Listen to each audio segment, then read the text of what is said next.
Kesha, welcome and welcome back. We are on our next reading in the Aquarian. It'll be chapters 124 through 126. So before we begin, let us take a moment to center. So just close your eyes and take a deep breath in and let it out.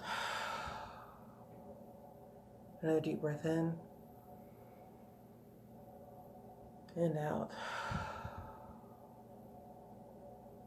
On the next deep breath in, just begin to think of collecting all of your power back to yourself, calling all parts of you back to yourself.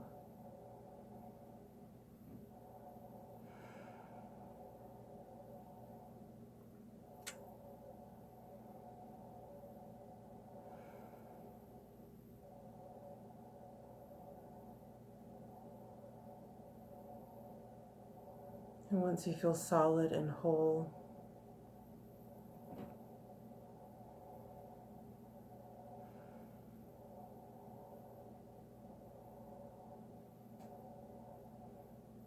begin to see yourself filled with light.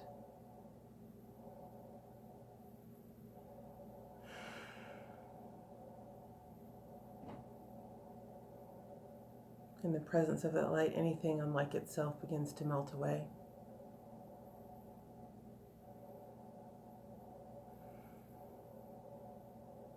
Any unnecessary burdens or demands, see them all fall away.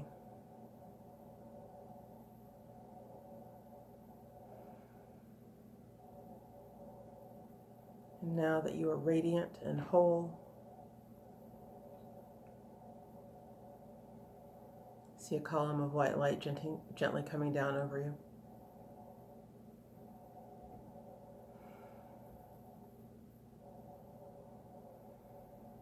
Notice how it's a welcome presence.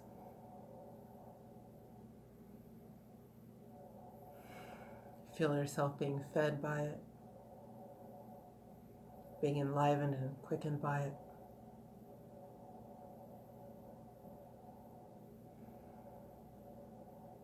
Now gently lift up in that column of light. Up and up. Higher and higher.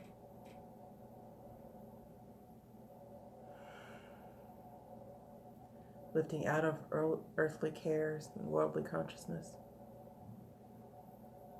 Lifting into that space of peace, of oneness, and clarity.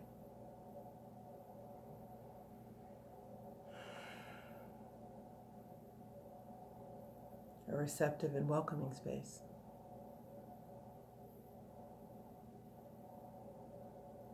When you're ready, gently open your eyes. We'll begin.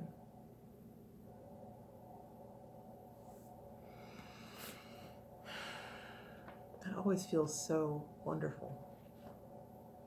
So chapter 124.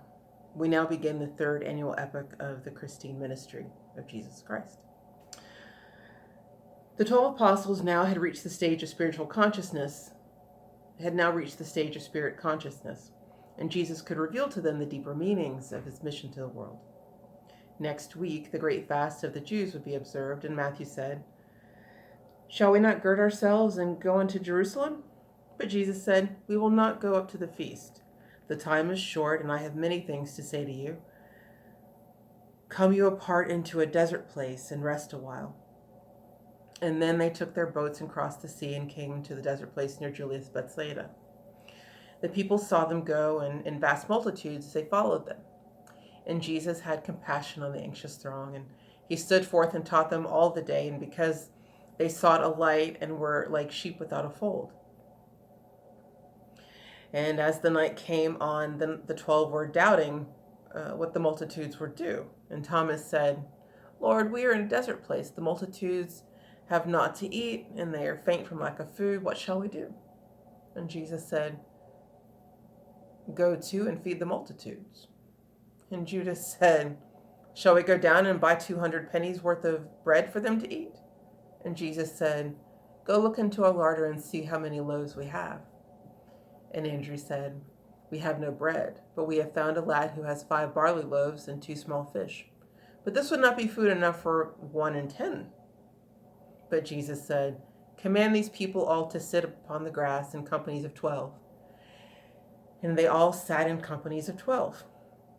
Then Jesus took the loaves and the fish and looked up to heaven. And looking up to heaven, he spoke the sacred word. And when he broke the bread and gave it to the 12, he also gave the fish unto the 12 and said, "Go to and feed the multitudes." And all the people ate and were refreshed. There were about 5,000 men, a company of little ones and women not a few. And when the people were all filled, the master said, "Let not a crumb be lost. Go to and gather the pieces of the bread and the fish for others that may want." They gathered up the figments and filled 12 baskets full. The people were bewildered by this wondrous act of power. They said, "And now we know that Jesus is the prophet that our prophet said would come." And then they said, "All hail the King." When Jesus heard them say, "All hail the King," he called the 12 and bade them take their boats and go before him to the other side. And he went alone into the mountain pass to pray. The 12 were on the sea and hoped to reach Capernaum in just a little time, when all at once a fearful storm rose, and they were at the mercy of the waves.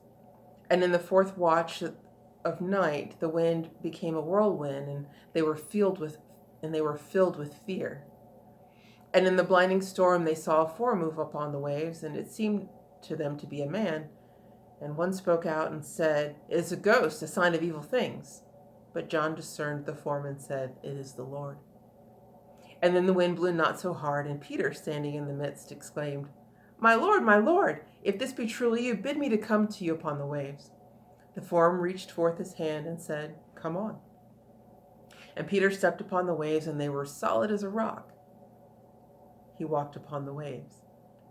He walked until he thought within himself, "What if the waves should break beneath my feet?" And then the waves did break beneath his feet, and he began to sink. And in the fearfulness of soul he cried, "Oh, save me, Lord, or I am lost."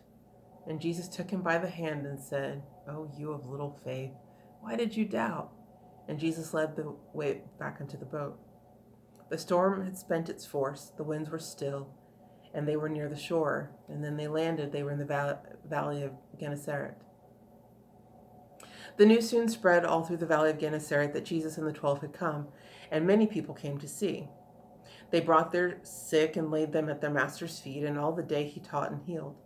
The multitudes upon the other side, who had been fed the day before, and other multitudes, went down to see the Lord. But when they found him not, they sought him in Capernaum.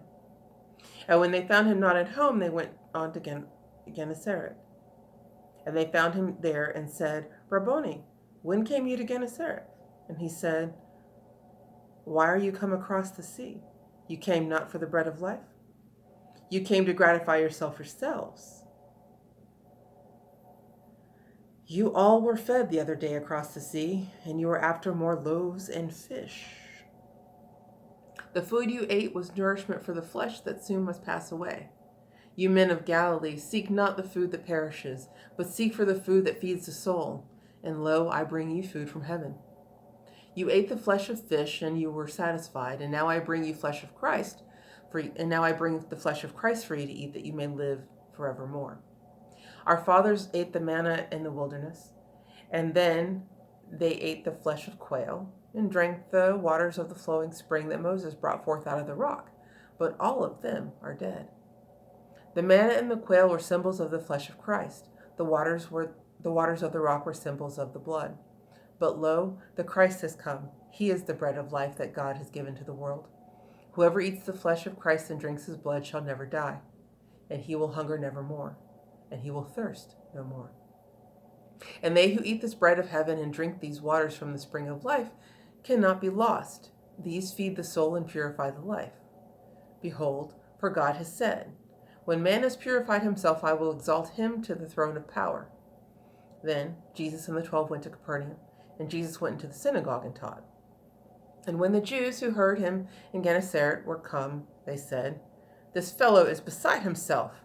We heard him say, I am the bread of life that comes from heaven. And we all know that he is but a man, the Son of Man, and who came from Nazareth. We know his mother and his other kin." And Jesus knew their thoughts, and he said to them, "Why murmur you? and reason thus amongst yourselves. The Christ is everlasting life. He came from heaven. He has the keys of heaven, and no man enters into heaven except he fills himself with the Christ. I came in flesh to do the will of God, and lo, this flesh and blood are filled with Christ, and so am I the living bread that comes from heaven. And when you eat this flesh and drink this blood, you will have everlasting life. And if you will, you may become the bread of life. And many of the people were enraged. They said, "How can this man give us his flesh to eat, his blood to drink?" And his disciples were aggrieved because he said these things, and many turned away and followed him no more. They said, "This is a fearful thing for him to say. If you eat not my flesh and drink my blood, you cannot enter into life." They could not comprehend the parable he spoke. And Jesus said, "You stumble and you fall before the truth. What will you do when you shall see this flesh and blood transmuted into higher form? What will you say when you shall see the Son of Man ascending on the clouds of heaven? What will you say when you shall see the Son of Man sit on the throne of God? The flesh is not, the Spirit is the quickening power. The words I speak are spirit, they are life." When Jesus saw the many who had been so loud in the professions of faith in him turn back and go away, he said unto the 12, "Will you desert me in this hour and go away?" But Peter said, "Lord, we have no place else to go. You have the words of everlasting life. We know that you are sent to us from God." A company of scribes and Pharisees came from Jerusalem to learn wherein the power of Jesus lay. And when they learned that he and his disciples heeded not the custom of the Jews regarding washing of the hands before they ate, they were amazed. And Jesus said, "Hypocrisy is queen among you scribes and Pharisees. Of you Isaiah wrote, 'This people honor me with their lips. Their hearts are far away. In vain they worship me. Their doctrines are the dogmas and the creeds of men.' You men who pose as men of God and still reject the laws of God and teach the laws of men. Stand forth and tell when God gave unto men the ceremonial laws that you observe. And tell these people how the spirit life is sullied if one washes not before he eats." His critics answered not, and then he said, "Hear me, you men of Israel. Defilement is a creature of the heart. The carnal mind lays hold of thought and makes a monstrous bride. This bride is sin. Sin is a creature of the mind. That which defiles a man is not the food he eats. The bread and fish and other things we eat are simply cups to carry the cells of flesh material for the building of the human house. And when their work is done as refuse, they are cast away. The life of plant and flesh that goes to build the human house is never food for soul. The spirit does not feed upon the carcasses of animals or plant. God feeds the soul direct from heaven. The bread of life comes from above. The air we breathe is charged with holy breath, and he who wills may take this holy breath. The soul discriminates, and he who wants the life of Christ may breathe it in. According to your faith, so let it be. Man is not a part of his abiding place. The house is not the man. The lower world builds up the house of flesh and keeps it in repair. The higher world provides the bread of spirit life. The loveliest lilies grow from the stagnant ponds and filthiest muck. The law of flesh demands that one should keep the body clean. The law of spirit calls for purity in thought and word and deed. Now, when the evening came and they were in the house, the 12 had many things to say and many questions to propound. Nathanael said, "What was what you said about the house of flesh?" Well, this was hard. Nathanael asked, "Was what you said about the house of flesh a parable? If so, what does it mean?" And Jesus said, "Can you not yet discriminate? Do you not yet perceive what a man takes in his mouth defiles him not? His food goes not into his soul. It is material for flesh and bone and brawn. To spirit, everything is clean. That which defiles a man wells up from carnal thoughts, and carnal thoughts spring from the heart and generate a host of evil things. From out of the heart comes murders, theft, and foolishness.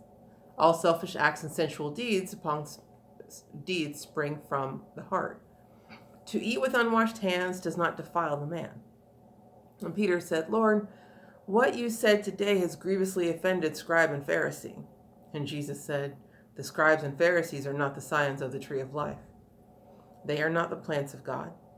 They are the plants of men, and every foreign plant shall be plucked up. Let all these men alone. They are blind guides. They lead a multitude of people who are blind. The leaders and the led together walk. Together they will fall into yawning pits." Jesus had a lot to say this round. This is probably, so we're moving into like this action that's a little bit more sped up, and a lot of things are happening. So we start with the people having gathered and being taught, late into the day, and they're in the desert. They've been listening all day, and so it's time to eat.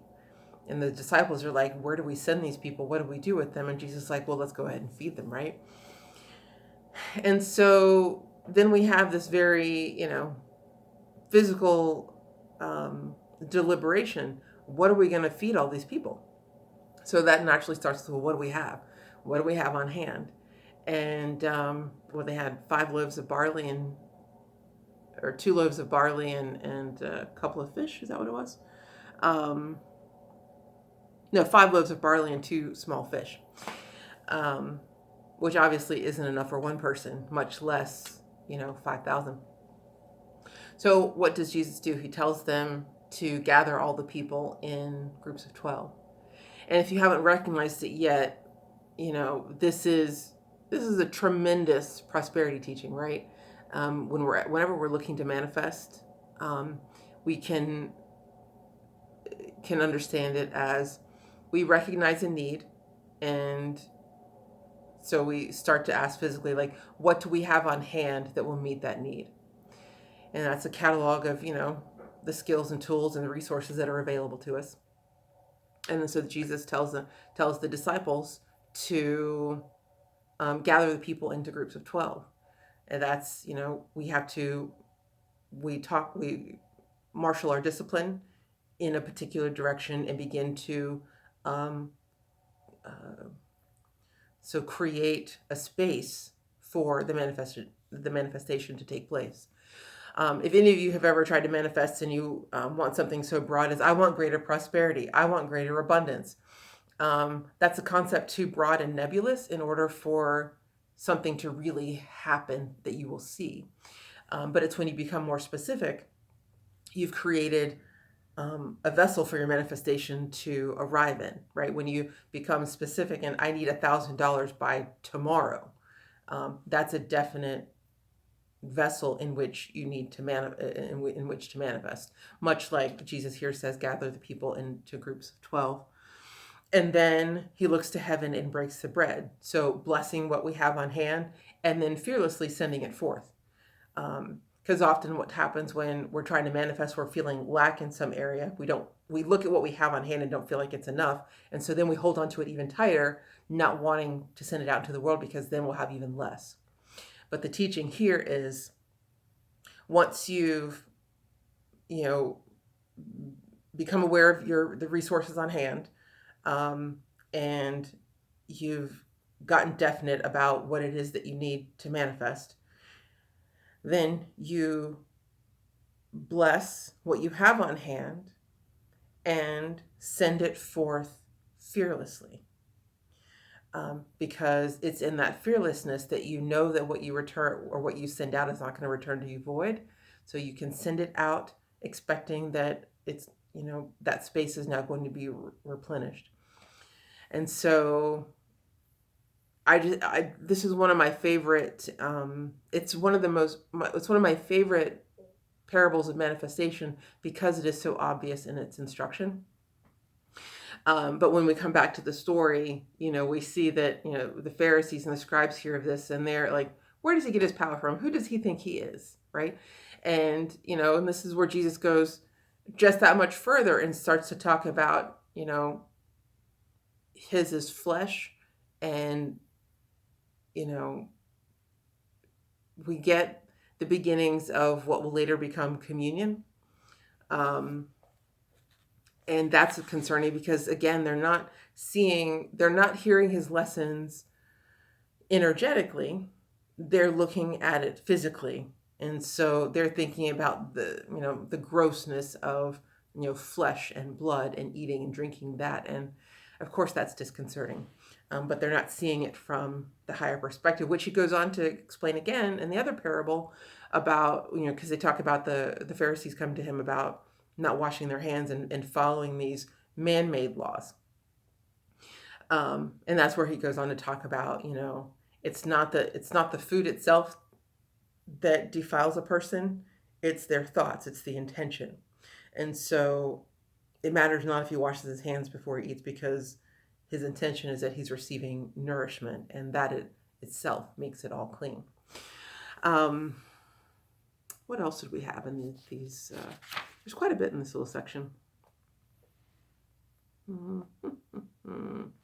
Oh, I love that Peter. So when they're on the water,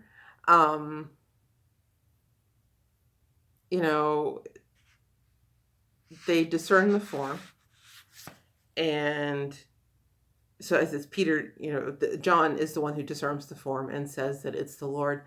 And Peter, is like, well, if it's my Lord, then, bid me to come to you. And he does. Or Jesus, bids him, and Peter goes. And again, this idea of where you put your focus on, what you put your focus on expands. So when Peter calls forth that which he wants, he says, Jesus, if you beckon me, I will come. If you bid me come, I will come. He's not thinking about the water. He's thinking about the higher. He's thinking about going to his master. And so Jesus does. He bids him to come, and Peter steps out on that faith. And as long as he is focused on his teaching and his faith, he's fine. And then his thoughts stray to, what happens if the water breaks? What you focus on expands. Of course, the water breaks, right? So I think the greater lesson here is, when you step out on faith, keep your eyes single and focused on that which encourages you to take that step. Stay focused on that. Don't listen to those errant thoughts about, well, what if I fail? Or what if it doesn't happen? Or what if? Because as you give your attention to all of those, little creatures, then it takes your eye off the original intention and goal that you have. And so that dilutes your power, and then you don't ever get to step into that grace. So again, when the teachings are this obvious, it's a little bit easier, I think, to take them in and make them real. I think if we were in seminary, no doubt this would have been one of our homework assignments to look to manifest something in the same way that Jesus had to step out on faith on something and keep your eye focused on that and not think about, well, what if something goes wrong? And so that's something I would encourage you all to try this week. Or if you're thinking if this particular conversation is bringing up a thought about something that you're working through, try these principles of faith to see how they work for you. I'd love to hear that, how it works out. What else? Okay, yeah, so it's Peter again. At some point we're Peter is the rock on which I built my church. And, it says here, Peter stepped onto the waves and they were solid as a rock. Here again, we have this idea of, or this one of the first times that we'll see Peter being solid as a rock. And I love too, at the end of that section,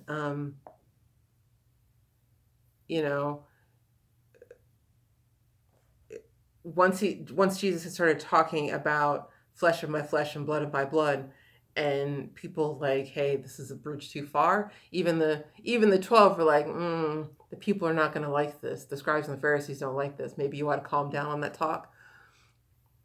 And Jesus says to them, well, I mean, because they're all watching those followers who realize that, or begin to think that, oh, this is a bridge too far, and so they turn away.